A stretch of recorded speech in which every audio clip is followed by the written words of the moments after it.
can practice the art of vagueness on subjects that make you feel negative emotion and the art of specifics on subjects that do make you feel good, you will have figured deliberate creation out precisely, because that really is all there is to it. The more you talk about unwanted things, the more specific they become within you. The more specific the vibration of them is. And the more specifically law of attraction will deliver the details of these unwanted things to you. Now we know that as humans, you've wanted God, and more recently, law of attraction, to be more discerning and to not give you what you're offering a vibration about, but to give you instead what you want. But it doesn't work that way. Law of attraction is not giving you what you want. Law of attraction is giving you what's active in your vibration. So that really begs the question, doesn't it? Is what's active in my vibration really what I want? Is it?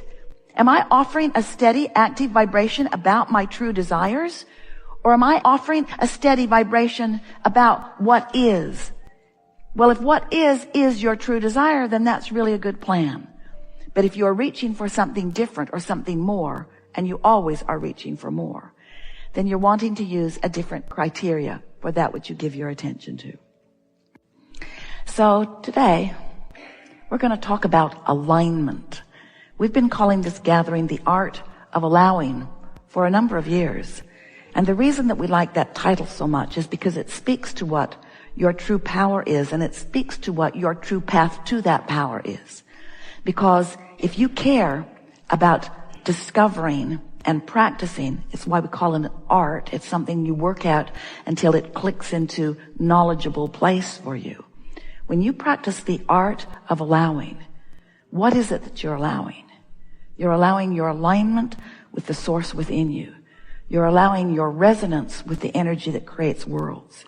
You're allowing your vibrational alignment and resonance with all that you've been asking for.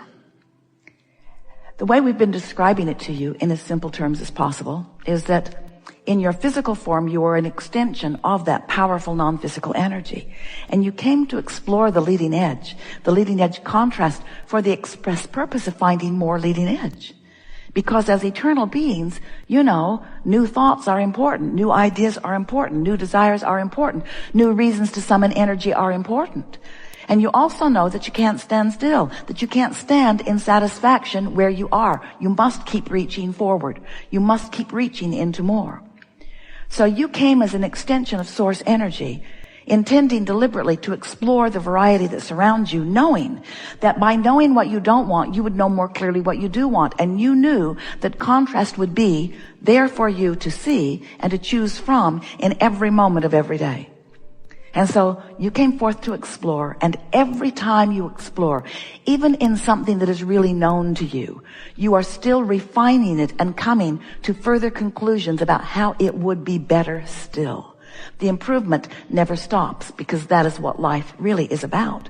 Not because it's broken and needs to be fixed, but because it's eternal and will always be in the state of becoming.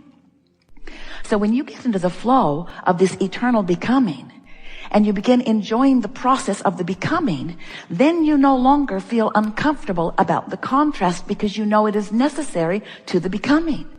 If early on in that process you are measuring what's manifested and others' point of view of it, and if it hasn't manifested to the degree that they can see it, or if you manifest something that others don't approve of and you care, then without meaning to, you water down, you dilute that energy stream. And so the manifestation is slower to come.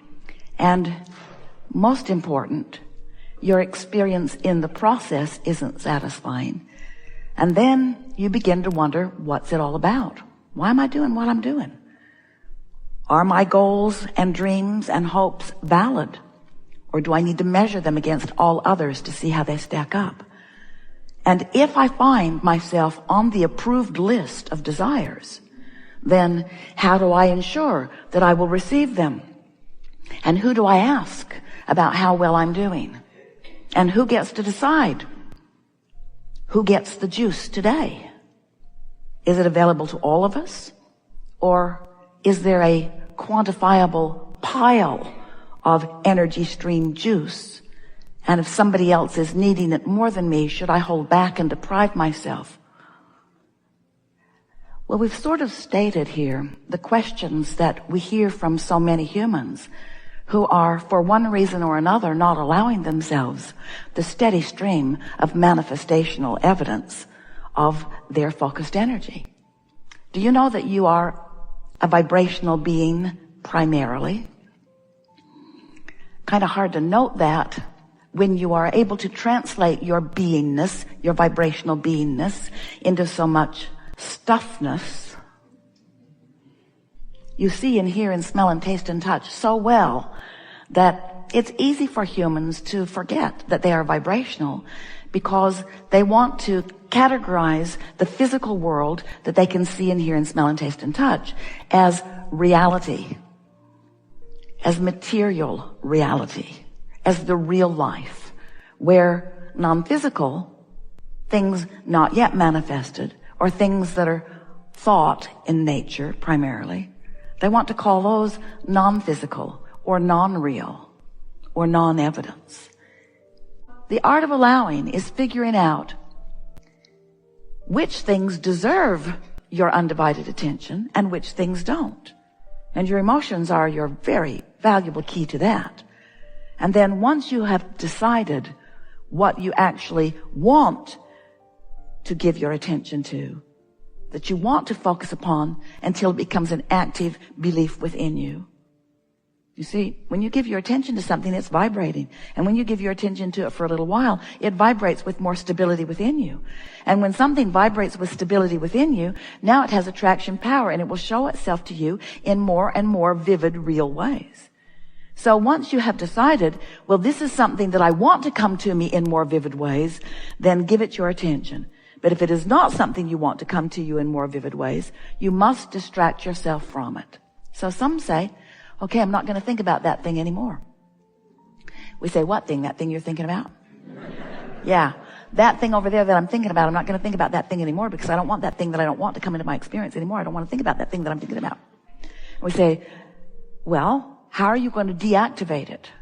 How do you deactivate a vibration within you? You don't do it by looking at it and saying, I'm deactivating you, because what you look at is more fully, more further activated. So how would you deactivate yourself from that thought? Think another one. Look someplace else. But then you say, it's really hard to turn my attention very far away from that. And we say, we know it is, because it's active, and the things that are around you are a lot about that. Might be different faces, might be different places, but they are behaving pretty much the same way, because it's active within you. So how are you going to deactivate a vibration within you? Well, it's simple. Simpler than you know. If you meditate, you stop thought. That's a good plan. When you sleep, you deactivate it for a while, but when you wake up, you pick it right up where you last left it. You could deliberately try to change your thought about it, but that's a little bit harder, because you really only have access to thoughts that are somewhere in the vicinity. But you could gradually move to a better feeling place, gradually. Or you could take the subject that is causing you the negative emotion, because that's how you know it's one you want to let go of, yes? You could take the subject that you are feeling negative emotion about, and you could become vague about it, general about it. You know how your kids do when they don't want you to know what's up? Aren't you just amazed at how vague they can be? I don't really know. I haven't actually thought about that. I don't remember. Yes, you do. I know you remember. I know you remember, you say to them, because you've been extracting specifics from them for a while. But we're wanting you to let them off the hook. We're wanting you to let yourself off the hook. We're wanting you, if you're feeling negative emotion, to teach yourself the art of vagueness.